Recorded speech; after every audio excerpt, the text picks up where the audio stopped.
Hello, કેમ છો મારા વાલા વિદ્યાર્થી મિત્રો? નમસ્કાર, પ્રણામ.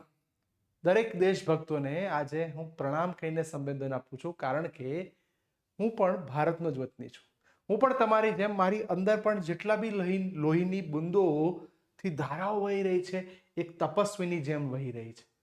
હું એ રાજા રામના ભારતમાં છું કે જેણે પોતાના પિતાના વચન માટે સંસારની અંદર દુઃખો લીધા હતા અને રાજપાટ ત્યાજી દીધા. હું એ ભારતનો વતની છું કે જ્યારે કોઈ સ્ત્રી ઉપર આંચ આવી તો હનુમાન બનીને લંકા તોડી કાઢી હતી.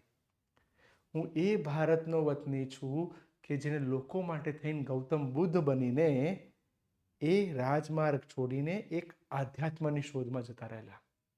હું એ ભારતનો વતની છું કે જેની અંદર ગંગા અને દિલની અંદર ભારતના ઝંડાની વાત થાય છે.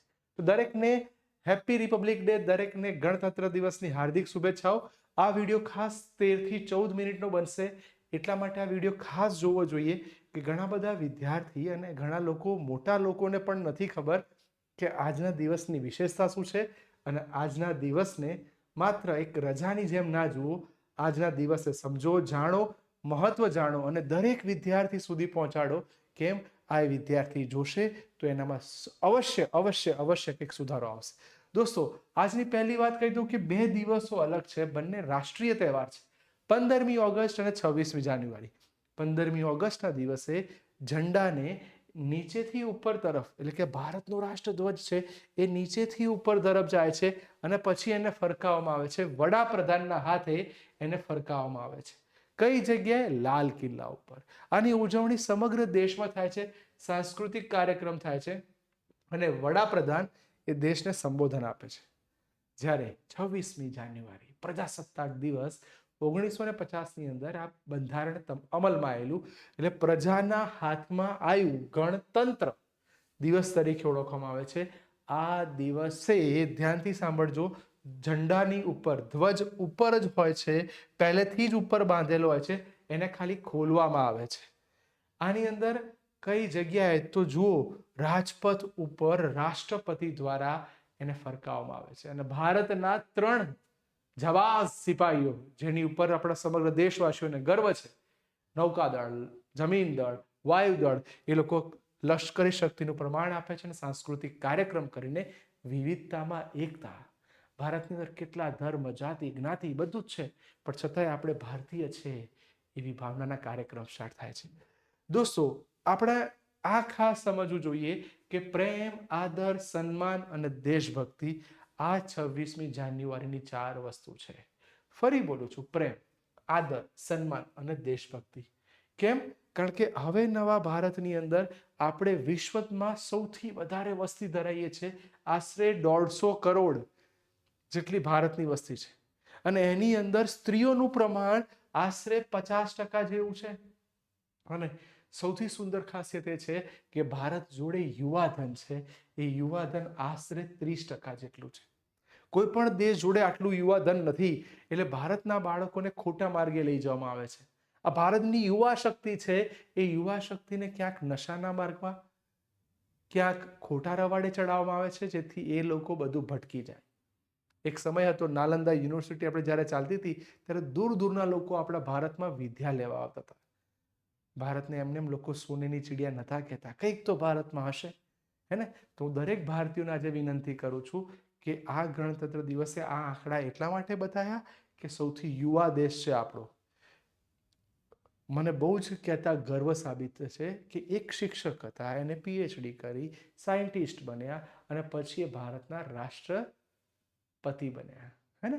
રાષ્ટ્રપિતા એક હોય, મહાત્મા ગાંધી, રાષ્ટ્રપતિ બદલાતા રહે. APJ Abdul Kalam, doctor APJ Abdul Kalam. શીખવા જ્યારે બી ટાઈમ મળે તો આમના વિશે વાંચજો. અત્યારે બહુ સમય નહીં લઉં, પણ મને દિલથી એ માણસ બહુ ગમતા થાય અને આદર્શ તરીકે મેં સ્વીકાર્યા છે. મુસ્લિમ ઇસ્લામ ધર્મના હોવા છતાં એમણે જે ચેન્જીસ લાયા છે અદ્ભુત છે. નેક્સ્ટ, પ્રજાસત્તાક દિવસનું મહત્વ શું છે સમજ જરૂર છે કે એક બંધારણનો અમલ 1950માં આવેલો, ત્યારથી બંધારણ અમલમાં આવ્યું, લોકશાહીનો પાયો નખાયો. જેમ ફાવે લોકો વર્તન નહીં કરી શકે, લોકો ચૂંટશે, નિમાયેલા લોકો જ આગળ વધશે. એની ઉજવણી તમે જો દિલ્હીની અંદર થાય છે. નંબર 2, સાર્વભૌમત્વ. એનો મતલબ ભારત એક સ્વતંત્ર દેશ છે, એની ઉપર કોઈ બીજો દેશ દબાણ નહીં કરી શકે. તો મારા ભારતની આસપાસ જેટલા બી દેશો છે એને ભારતની તાકાત સમજવી પડશે. કોઈ પણ દેશ એવું કે ભારત હું કહું એમ કરશે, એવું નહીં ચાલે. રાષ્ટ્રીય ગૌરવ. ભારતનો પોતાનો સ્વતંત્ર રાષ્ટ્રધ્વજ છે, રાષ્ટ્રીય ગીત છે, અને ભારતીય સેના ભારતની પોતાની છે. આ ગણતંત્ર દિવસના મુખ્ય પાયાના વાત છે. એક સુંદર વસ્તુ કહી દઉં કે ઘણા લોકોને રાષ્ટ્રગીત અને રાષ્ટ્રગાન વચ્ચે ડિફરન્સ પણ નથી ખબર. કોઈક 52 સેકન્ડમાં પતે છે તો કોઈક 65 સેકન્ડમાં પતે છે. કોઈ ગીત ચાલતું તેની મર્યાદામાં આપણે અડગ અખતૂટ એવું કહી શકાય કે જડની જેમ એકદમ જડ બનીને ઊભું રહેવું પડશે. એમાં હલનચલન નહીં ચાલે, એકાગ્રતા રાખવી પડશે. અને એ લખનાર કોઈક હતું. એ વ્યક્તિએ એક દેશ નહીં, 2 દેશ નહીં, અને ત્રીજા દેશની બી કંઈક અંશે, હું નામ આપી રહ્યો છું, રવિન્દ્રનાથ ટાગોર, જેણે ભારતનું ગીત લખ્યું, બાંગ્લાદેશનું પણ ગીત લખ્યું, અને શ્રીલંકાનું જ્યારે ગાન એટલે કે ગીત લખવામાં આવ્યું ત્યારે એને અમૂલ્ય ફાળો આપેલો, જે વિશ્વનો પહેલો વ્યક્તિ છે, હે ને, રવિન્દ્રનાથ ટાગોર. તો આ બધું જાણવા જેવું છે બેટા. 26મી જાન્યુઆરી ગણતંત્ર દિવસની કેટલીક વસ્તુ બહુ જ ધ્યાનથી સાંભળજો. ભારતનું બંધારણ, દેશનો સર્વોચ્ચ કાયદો એ છે. એ જે કહેશે, જે હાઈકોર્ટ કહેશે એ પ્રમાણે જ નિયમ થશે. ભલે ગમે તેવું ઓળખાણ હોય, ગમે તેવો વ્યક્તિ હોય, નહીં ચાલે, હે ને. મૂળભૂત ફરજો. દેશ પ્રત્યે આપણી વફાદારી હોવી જોઈએ. રાષ્ટ્રગીતનું સન્માન જાળવવું પડશે, રાષ્ટ્રધ્વજનું સન્માન કરવું પડશે, બંધારણનું પાલન કરવું પડશે. મૂળભૂત અધિકારો બી તમને મળશે, સમાન છે.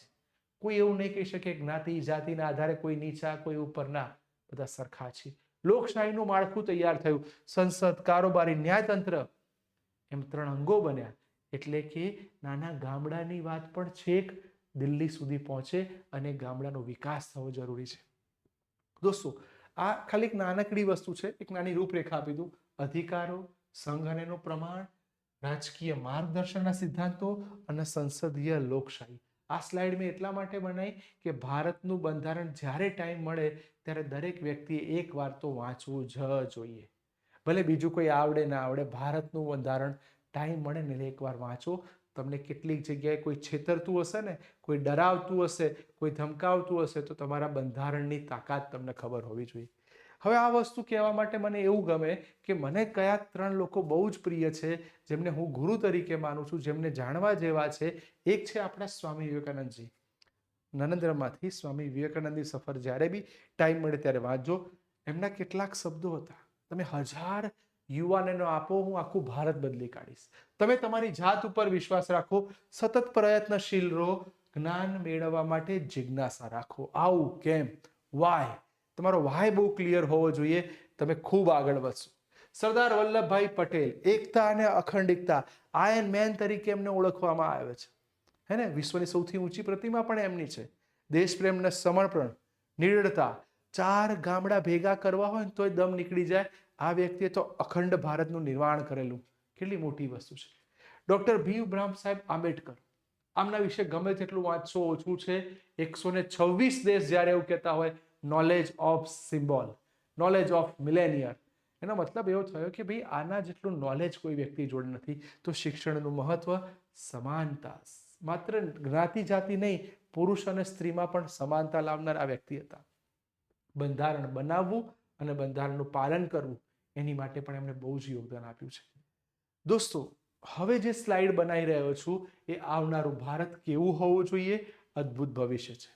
કોઈ પણ દેશનો સર્વાંગી વિકાસ થવા માટે એની સામાજિક વ્યવસ્થા, પૈસો એટલે કે આર્થિક વ્યવસ્થા, અને મેન્ટલી એટલે કે ટેકનોલોજી અને ઇનોવેશનમાં ભારત આગળ હોવું જોઈએ. બધાને ખબર છે અત્યારે AI દ્વારા કેટલું બધું કામ થઈ જાય છે. પર્યાવરણ ટેકનોલોજીની અંદર દરેકના ઘરે અત્યારે સોલર પેનલ બની ગઈ છે, અને આવનારા સમયની અંદર પવન ચક્કી પણ લાગી શકે છે. દોસ્તો, સ્વાસ્થ્ય, સુખાકારી, આર્થિક મહાસત્તા. સ્વાસ્થ્ય સુખાકારી એટલા માટે કહું છું કે તમારું સ્વાસ્થ્ય સારું હશે ને તો ભારત ઓટોમેટિક આગળ આવશે. અત્યારે જુઓ, ગમે તેવું ખાવાના કારણે, ગમે તેવો ખોરાક લેવાના કારણે ક્યાંક બાળકો નાની ઉંમરમાં કેટલાક રોગોના શિકાર બને છે. તો તમારા ખાનપાનમાં ધ્યાન રાખો, સ્વાસ્થ્યનું ધ્યાન રાખો. શિક્ષણ અને કૌશલ્ય. નવી શિક્ષણ નીતિ પ્રમાણે તમે જુઓ, માત્ર ગોખેલું નહીં ચાલે, સ્કિલ ઇન્ડિયા બેઝ ઉપર કામ થશે. તો જે લોકો 7માથી લઈને 12મા ભણતા હોય, તમારા 12 સાયન્સમાં, નેટમાં, JEEમાં ગમે તે ટકા હશે, પણ તમે જ્યારે બહાર પડશો ત્યારે તમારી આવડત ઉપર ભાર મુકાશે. દોસ્તો, દેશભક્તિના 3 આધાર સ્તંભ છે. એક, આજના દિવસને અનુલક્ષીને ભાર દઈને બોલું છું, લોકશાહીનું સન્માન થવું જોઈએ, સંવિધાનનું સન્માન થવું જોઈએ, રાષ્ટ્રની એકતા અને અખંડિતતા. એવું નહીં કે આજના દિવસ માટે તમે સ્ટેટસમાં 26મી જાન્યુઆરી ગણતંત્ર દિવસ ભારતનો ઝંડો લગાવ્યો, બસ પછી શું? ના, દિલમાં ઝંડો હોવો જોઈએ. તમારા લોહીની એક એક કતરાની અંદર દેશભક્તિ હોવી જોઈએ. ફરજનું પાલન અને યોગ્ય યોગદાન હોવું જોઈએ. સ્વચ્છતા હોવું જોઈએ, કર ચૂકવવો જોઈએ, પર્યાવરણને ચોખ્ખું રાખવું જોઈએ, સમાજની સેવા કરો. જેટલા બી વિદ્યાર્થીઓ વિડીયો જોઈ રહ્યા છે, તમે જ્યારે અત્યારે ભણો, અત્યારે ભણવા સિવાય બીજું તમારું ધ્યાન ક્યાંય ભટકવું ના જોઈએ. પણ એક ઉંમર પછી તમે લોકોને હેલ્પ કરો. આર્થિક રીતે પછાત હોય કે સામાજિક રીતે પછાત હોય, એ લોકોને તમે હેલ્પ કરો. એનો વિકાસ થશે તો ભારતનું નિર્માણ બહુ ઉત્કૃષ્ટ થશે. આ સ્લાઇડ એટલા માટે ખાસ બનાવી છે કે આ બહુ જરૂરી છે. શાળામાં શિસ્ત થવી જોઈએ. તમે જુઓ કેટલીક જગ્યાએ સાંભળીને દુઃખ થાય છે કે છોકરાઓ મારામારી કરતા હતા, એમાં કોઈક છોકરાનું મોત થયું, કે તો કોઈક છોકરાને દવાખાનામાં દાખલ કરવો પડ્યો, કે તો કોઈ છોકરાને પટ્ટી બાંધવી પડી. આ બતાવે છે કે શાળામાં શિસ્તનો અભાવ છે. તો શું શિસ્તનું બહુ જ અગત્યનું કામ છે. આ લશ્કરવાળા જેટલા બી લોકો છે ને, એની જોડે એક દિવસ રો. ડિસિપ્લિન કોને કહેવાય? જો ડિસિપ્લિન હશે ને બેટા, તો તમે દરેક જગ્યાએ આગળ વધશો. લોકશાહીના મૂલ્યો જોવા જોઈએ. દોસ્તો, ટ્રાફિક નિયમોનું પાલન કરતા બી આવડવું જોઈએ. એવું નહીં કે 3-4 સવારી બાઇક ઉપરથી નીકળ્યા, હો કરી નીકળો, ચાલશે. દોસ્તો, તમારી ફાસ્ટ બાઇક ચલાવી કે ગમે તેવી વસ્તુના કારણે કોઈકનું જીવ જોખમમાં મુકાઈ શકે છે. સ્વચ્છતા ઉપર ધ્યાન રાખો. જેટલી તમારું ઘર, સ્કૂલ, આસપાસનો સમાજ ચોખ્ખો હશે, તમારું આંગણું ચોખ્ખું હશે ને, એટલી તમારી ચોખ્ખાઈના કારણે તમારું શરીર સ્વાસ્થ રહેશે. અને સોનેરી નિયમો, આ નિયમો માટે મેં આખી એક અલગ વિડીયો બનાવ્યો છે, એ ખાસ જોજો. ડન? તો દરેકને દિલથી ભારત માતાની જય, વંદે માતરમ. અને ફરી બોલું છું, હેપી પ્રજાસત્તાક દિવસ. ગુજરાતીમાં એટલા માટે બોલ્યો કે મને ગુજરાતી હોવાનું ગર્વ છે, અને તમને પણ તમારા દેશ, ગામ કે જે બી હોય એની ભાષા ઉપર ગર્વ હોવો જોઈએ. માતૃભાષા સૌથી પહેલી હોવી જોઈએ. બાય બેટા, ટેક કેર.